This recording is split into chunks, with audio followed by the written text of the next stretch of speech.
ছি বাদন ছি, তোমার সমস্ত শরীরে দগদগে চিহ্ন দেখে মনে হয় তুমি হাজারো অপকর্মের সাক্ষী।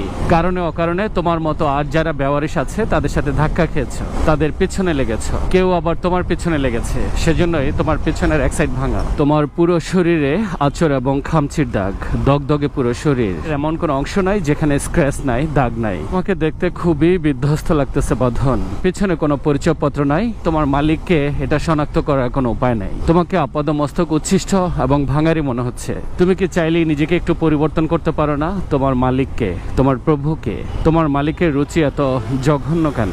মানুষ যে তোমার ব্যাক সাইডে একটু প্রদীপ খুঁজবে, সেই প্রদীপটুকুও নাই। নাই তোমাকে শনাক্ত করার কোনো নাম্বার। তুমি আপাদমস্তক মার্কা ছাড়া একেবারেই পরিত্যক্ত। তুমি ঘৃণ্য, তুমি জঘন্য, তুমি কুৎসিত। তুমি বিশুদ্ধ এবং পবিত্র হয়ে এসো, কোনো এক শ্রাবণে আমি তোমার সাথে পুরো শহর ঘুরে দেখবো।